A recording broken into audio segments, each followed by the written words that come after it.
سيئات أعمالنا من يهده الله فلا مضل له ومن يضلله فلا هادي له ونشهد أن لا إله إلا الله وحده لا شريك له ونشهد أن سيدنا وإمامنا وقدوتنا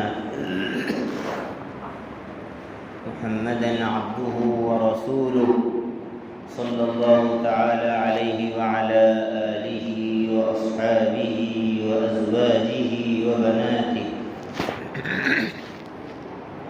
وأهل بيته أجمعين ومن تبعهم بإحسان ودعا بدعوتهم إلى يوم الدين. أما بعد،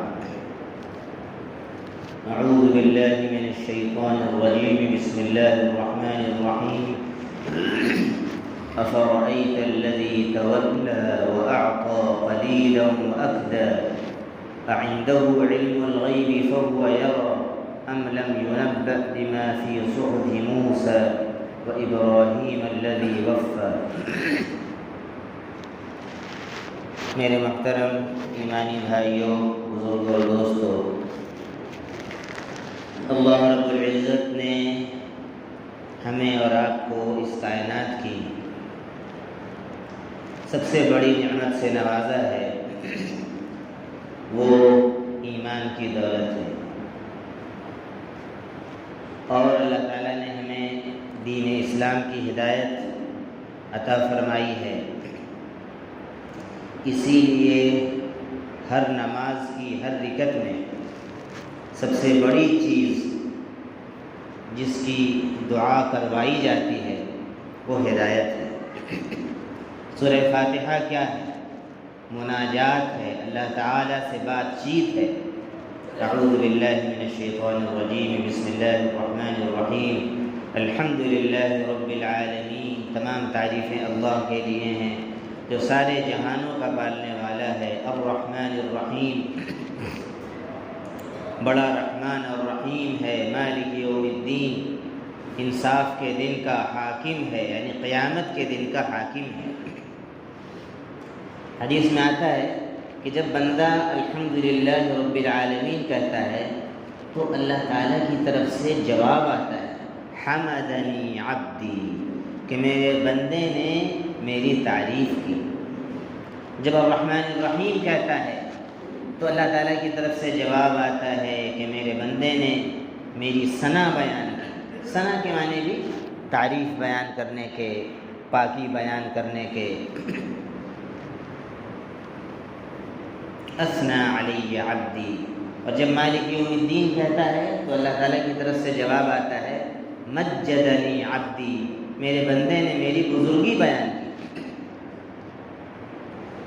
اسی لیے بعض علماء نے یہ بات کہی ہے کہ جب آدمی نماز پڑھے تو ہر آیت پہ وقف کرنا، سورہ فاتحہ کی ہر آیت پہ رکنا ایک تو سنت ہے، اور تھوڑی دیر کے لیے اس جواب کو سننے کی کوشش کرے، رکے، پھر آگے پڑھے. الحمدللہ رب العالمین. تمام تعریفیں اللہ کے لیے جو سارے جہانوں کا پالنے والا ہے. اس جواب کو سنے جو اللہ کی طرف سے آتا ہے، حمدنی عبدی، میرے بندے نے میری تعریف بیان کی. الرحمن الرحیم، بڑا مہربان نہایت رحم والا ہے. اثنا علی عبدی، میرے بندے نے میری تعریف بیان کی. مالک یوم الدین، انصاف کے دن کا حاکم ہے. مجدنی عبدی. ایاک نعبد و ایاک نستعین. اب یہاں سے ڈائریکٹ بندہ اللہ تعالیٰ سے کنیکٹ ہو گیا، مخاطب ہو گیا. ایاک نعبد و ایاک نستعین، اے اللہ ہم صرف آپ ہی کی عبادت کرتے ہیں اور آپ ہی سے مدد چاہتے ہیں. ڈائریکٹ مخاطب ہو گیا، اور ایک پیکٹ، ایک معاہدہ اللہ تعالیٰ سے ہر نماز میں وہ کرتا ہے، اقرار کرتا ہے، اے اللہ ہم صرف آپ ہی کی عبادت کرتے ہیں اور آپ ہی سے مدد چاہتے ہیں. یہ نہیں فرمایا گیا نعبد ایاک ونستعین ایاک، ہم عبادت کرتے ہیں آپ کی اور مدد چاہتے ہیں آپ سے. ایاک پہلے ہے، ہم آپ ہی کی عبادت کرتے، اس میں حصر ہے. عربی کا قاعدہ ہے حصر ہے، یعنی انسان نے اپنے آپ کو باؤنڈ کر لیا کہ آپ ہی کی عبادت کریں گے، آپ کے علاوہ کسی کی نہیں کریں گے، آپ ہی سے مدد چاہیں گے، آپ کے علاوہ کسی سے مدد نہیں چاہیں گے، کیونکہ کوئی ہے بھی تو نہیں آپ کے علاوہ جس کی عبادت کی جائے، جس سے مدد چاہی جائے۔ اب آگے یہاں پر اللہ تعالیٰ فرماتا ہے ھذا ما بینی و بین عبدی ولعبدی ما سأل، یہ ایک معاہدہ ہے جو میرے اور میرے بندے کے درمیان ہو گیا، اور اب میرے بندے کو وہ سب کچھ ملے گا جو وہ مانگے گا۔ تو ہم اور آپ نہ جانے کیا مانگ لیتے ہیں،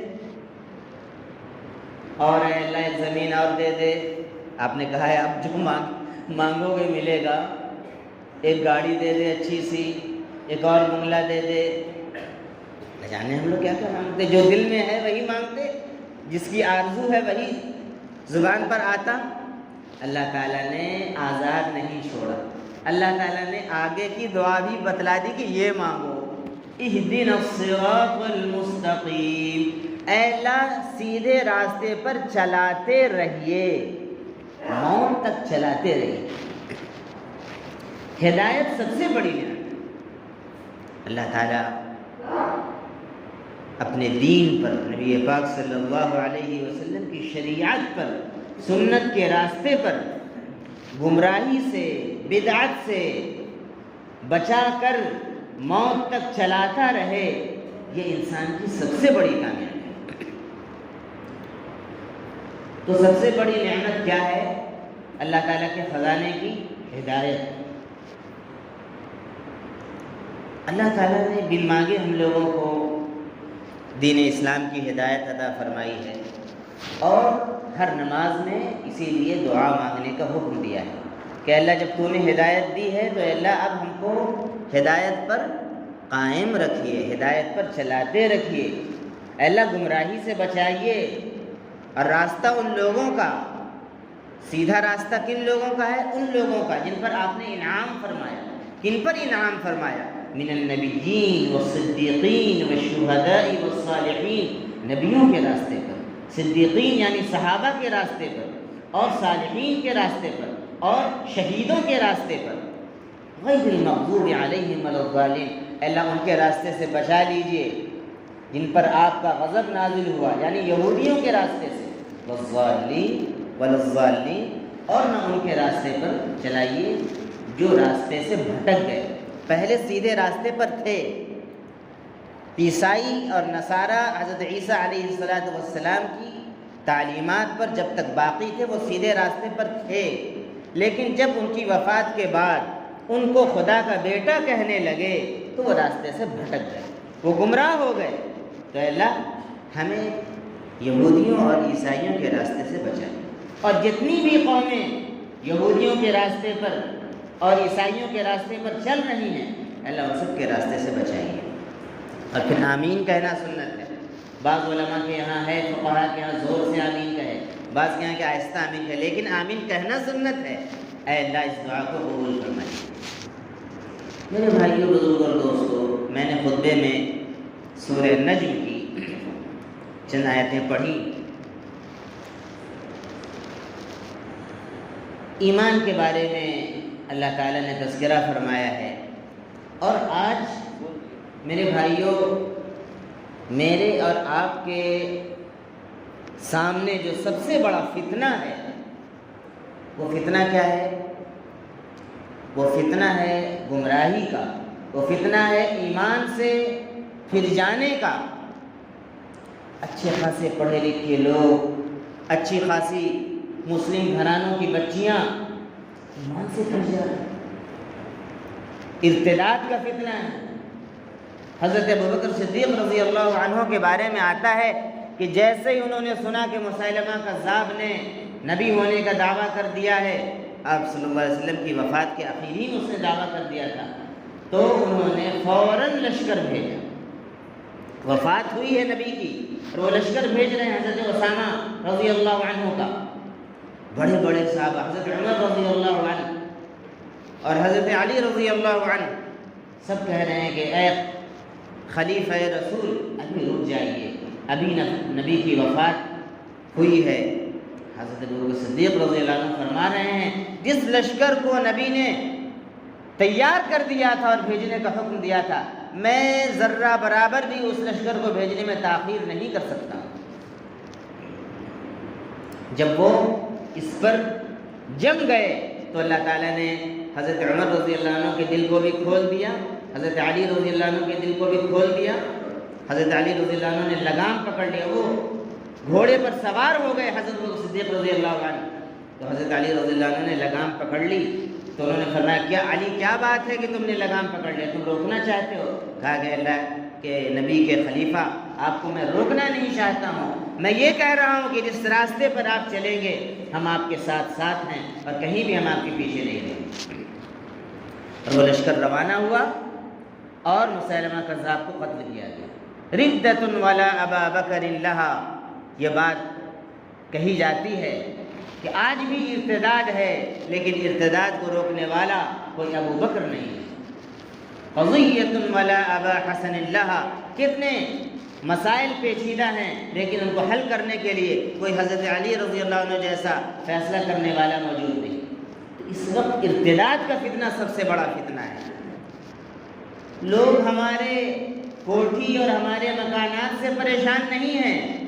بہت سے لوگ سمجھتے ہیں کہ اس لیے یہ غیر مسلم دشمنی کر رہے ہیں کہ ہمارے پاس بہت پیسہ ہے۔ آپ کے پاس کہاں پیسہ ہے؟ آپ سے زیادہ تو عرب ملکوں میں پیسہ ہے۔ ایک ایک شیخ کے پاس اتنا پیسہ ہے کہ پورا ہلدی بوکر خرید لے، لیکن کیا ان شیخ لوگوں سے امریکہ اور اسرائیل کیا ان کا مال چھین رہا ہے؟ نہیں۔ اب غور کیجئے، وہاں پر ان سے سنیما ہال کھلوا رہا ہے، وہاں پر شراب کے اڈے کھلوا رہا ہے تاکہ ان ایمان والوں سے ان کا ایمان چھین لے۔ ہمارے پاس سب سے قیمتی دولت ایمان کی ہے، اسی ایمان کی بدولت دنیا میں ہم شہادت کے مرتبے پر فائز ہوتے ہیں اور اسی ایمان کی بدولت ہم قبر میں کامیاب ہوں گے اور حشر کے میدان میں دائیں ہاتھ میں ہمیں نامہ اعمال دیا جائے گا اور جنت میں ہمارا داخلہ ہو۔ جی، تو یہ واقعہ ہے سورہ نجم کے اخیر میں یہ آیت ہے۔ ولید ابن مغیرہ ایک شخص تھے، کافر تھے، وہ ایمان لے کر آ گئے۔ حضرت خالد ابن ولید رضی اللہ عنہ کے باپ تھے، لیکن اس کا ایک دوست تھا کافر، اس نے کہا کہ یہ کیا تم ایمان لے کر آ گئے؟ انہوں نے کہا کہ مجھے ڈر لگتا ہے کل مرنے کے بعد کیا ہوگا، اس لیے میں نے اسلام قبول کر لیا۔ تو اس نے کہا کہ ایسا ہے کہ تم کچھ مال دے دو، کہاں قیامت اور کب آئے گی، اگر آئے گی تو ہم تمہارا عذاب اٹھا لیں گے۔ تو چونکہ ایمان ان کا پختہ نہیں تھا، انہوں نے کچھ مال دے دیا اور جتنا وعدہ ہوا تھا اتنا پورا دیا بھی نہیں اور ایمان سے پھر گیا۔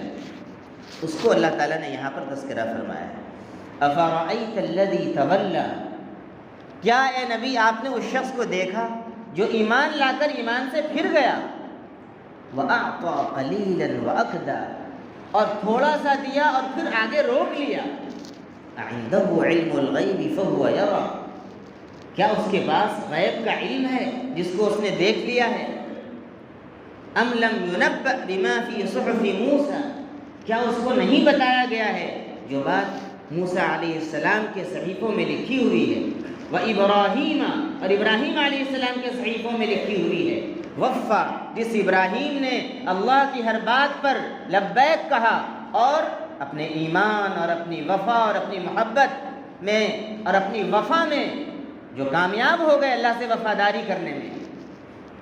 اللہ تزر وازرۃ وزر اخری، کیا بات لکھی ہوئی ہے کہ کوئی بھی گناہوں کا بوجھ اٹھانے والا دوسرے کے گناہ کا بوجھ نہیں اٹھائے گا۔ وَأَن لَيْسَ لِلْإِنسَانِ إِلَّا مَا سَعَى، اور انسان کو نہیں ملے گا کچھ بھی مگر اسی چیز کا بدلہ جو اس نے ایمان لا کر محنت کی ہے، اسی کا بدلہ اس کو ملے گا۔ وَأَنَّ سَعْيَهُ سَوْفَ يُرَى، اور ان قریب اس کی محنت کا، جو ایمان لانے کے بعد اس نے محنت کی ہے ایمان کی خاطر، اس کا بدلہ دکھا دیا جائے گا قیامت میں۔ سَعْيَهُ سَوْفَ يُرَى ثُمَّ يُجْزَاهُ الْجَزَاءَ الْأَوْفَى، پھر اس کو اس کے ایمان کا اور اس کی محنت کا پورا پورا بدلہ دے دیا جائے گا۔ وَأَنَّ إِلَىٰ رَبِّكَ الْمُنتَهَىٰ، اور تمہارے ربی کے پاس ہر چیز کی انتہا ہے، ہر چیز پہنچ کر تمہارے ربی کے پاس پہنچ جائے گی۔ وَأَنَّهُ هُوَ أَضْحَكَ وَأَبْكَىٰ، اور وہی تمہارا رب ہے جو ہنساتا ہے اور رلاتا ہے۔ وَأَنَّهُ هُوَ أَحْيَا أَمَاتَ وَأَحْيَا، وہی جلاتا ہے اور وہی مارتا ہے۔ وَأَنَّهُ خَلَقَ الزَّوْجَيْنِ الذَّكَرَ وَالْأُنثَىٰ، اور وہی ہے جو جوڑے کو پیدا کرتا ہے، مرد کو بھی اور عورت کو بھی۔ مِن نُطْفَةٍ إِذَا تُمْنَىٰ، اس نطفے میں جب وہ نطفہ رحم میں ڈالا جاتا ہے۔ وَأَنَّ عَلَيْهِ النَّشْأَةَ الْأُخْرَىٰ، اور اسی اللہ کے ذمے ہے دوبارہ مردوں کو زندہ کر کے اٹھانا۔ وَأَنَّهُ هُوَ أَغْنَىٰ وَأَقْنَىٰ، وہی ہے اللہ کی ذات جو انسان کو مال دیتی ہے اور پھر مال کو اس کے پاس ٹھہرا کر رکھتی ہے۔ وَأَنَّهُ هُوَ رَبُّ الشِّعْرَىٰ، اور وہی اللہ ہے جو ستارہ شعرا کا رب ہے۔ ایک قبیلہ تھا کافروں کا جو ایک شعرا نامی ستارے کو اپنا معبود سمجھتا تھا۔ اللہ تعالیٰ نے اس کا یہاں جواب دیا ہے کہ تم جس کی پوجا کرتے ہو اس ستارے کا رب بھی اللہ ہے۔ وَأَنَّهُ هُوَ رَبُّ الشِّعْرَىٰ وَأَنَّهُ أَهْلَكَ عَادًا الْأُولَىٰ، اور وہی اللہ ہے جس نے پہلے قوم عاد کو ہلاک و برباد کر دیا۔ وَثَمُودَ، اور پھر قوم سمود کو ہلاک کیا۔ فَمَا أَبْقَىٰ، اس میں سے کسی کو بھی اللہ تعالیٰ نے نہیں چھوڑا۔ وَالْمُؤْتَفِكَةَ أَهْوَىٰ، اور الٹی ہوئی بستیوں کو اللہ تعالیٰ نے ہلاک و برباد کر دیا۔ بستیوں کو اللہ تعالیٰ نے آسمان پر لے جا کر پٹخ دیا۔ فَجَعَلْنَا عَالِيَهَا سَافِلَهَا، جو اوپر کی بستی تھی اس کو اللہ تعالیٰ نے یوں نیچے مار دیا۔ قوم لوط کو مار دیا۔ جس قوم لوط نے فطرت سے بغاوت کی، مرد و عورت کا جو رشتہ ہوتا ہے اس نے مرد کو مرد سے وہ رشتہ قائم کرنے کی اجازت دی، اور آج بھی یہ ہو رہا ہے۔ یورپ کے اندر یہ فتنہ پھر آ رہا ہے، مرد سے اپنی خواہش پوری کر رہا ہے۔ اس کا مطلب یورپ کی دنیا اسی زوال کی طرف جا رہی ہے کہ اللہ تعالیٰ اس کو بھی وہی معاملہ اور وہی عذاب اس میں مبتلا فرمائے گا کہ اٹھا کر اس کو زمین پر پٹخ دے گا اللہ تعالیٰ۔ جس امریکہ کو بڑا ناز ہے، جس یورپ اور برطانیہ کو بڑا ناز ہے اپنی تہذیب پر، یہ اپنے عذاب کی طرف جا رہی ہے، کیونکہ یہ اسی راستے کو اختیار کر رہی ہے جس راستے کو کبھی قوم لوط نے اختیار کیا تھا۔ وَالْمُؤْتَفِكَةَ أَهْوَىٰ فَغَشَّاهَا مَا غَشَّىٰ، تو چھا گئی اس پر وہ چیز جو کہ چھا گئی۔ فَبِأَيِّ آلَاءِ رَبِّكَ تَتَمَارَىٰ، تو اے شخص تو اللہ تعالیٰ کی کس نعمت میں شک کرے گا۔ هَذَا نَذِيرٌ مِّنَ النُّذُرِ الْأُولَىٰ، یہ بھی آخری نبی ایک ڈرانے والے ہیں پچھلے ڈرانے والوں میں سے۔ أَزِفَتِ الْآزِفَةُ، آنے والی قریب آنے والی چیز قریب آ لگی، یعنی قیامت بالکل قریب ہے۔ لَيْسَ لَهَا مِن دُونِ اللَّهِ كَاشِفَةٌ، اور قیامت کو ہٹانے والی کوئی چیز بھی نہیں ہے۔ أَفَمِنْ هَذَا الْحَدِيثِ تَعْجَبُونَ، کیا تم کو اس بات سے، قرآن کی ان حقیقتوں سے تعجب ہوتا ہے؟ وَتَضْحَكُونَ وَلَا تَبْكُونَ، اور تم ہنستے ہو اور روتے نہیں ہو۔ وَأَنْتُمْ سَامِدُونَ فَاسْجُدُوا لِلَّهِ وَاعْبُدُوا، تو سجدے میں چلے جاؤ اللہ کے لیے اور اللہ ہی کی عبادت کرو۔ یہ سجدے کی آیت ہے، یہاں پر سجدہ واجب ہے، ایک مرتبہ ہم لوگ سجدہ بھی کر لیں گے نماز کے بعد۔ اللہ تعالیٰ نے ساری باتیں قرآن مجید میں کھول کر بیان فرما دی ہیں۔ یہ کتاب مبین ہے، ہر چیز کو واضح کرنے والی کتاب ہے۔ کتاب فصلت آیات، ایک ایسی کتاب ہے اس کی آیتیں بالکل واضح ہیں۔ ضرورت اس بات کی ہے کہ ہم قرآن کی طرف پلٹیں، حدیث کی طرف پلٹیں، اس کا مطالعہ کریں، علماء کے قریب بیٹھیں، ترجمے کے ساتھ قرآن مجید کو پڑھیں اور اپنے ایمان کو دوبارہ تازہ کریں اور عبرت حاصل کریں۔ آج بھی وہ لوگ جو صحابہ کے طریقے پر چل رہے ہیں، فلسطین کے جیالے، ان لوگوں سے اپنے ایمان کو میچ کریں کہ ان کا ایمان کیسا ہے اور ہمارا ایمان کیسا ہے۔ ہمارا ایمان ہم کو مسجد تک نہیں لا رہا ہے، اور ان کا ایمان ہے کہ وہ اپنی جانوں کو اللہ کے راستے میں شہید کرنے کے لیے تیار ہیں۔ اللہ تعالی ہم سبوں کو ایمان پر قائم رکھے، ہدایت پر اللہ تعالی موت تک ہمیں استقامت عطا فرمائے، اور ہر طرح کے ایمان سوز فتنے سے ہماری اور ہماری آنے والے نسلوں کی اللہ تعالی حفاظت فرمائے۔ آمین وآخر دعوانا الحمدللہ۔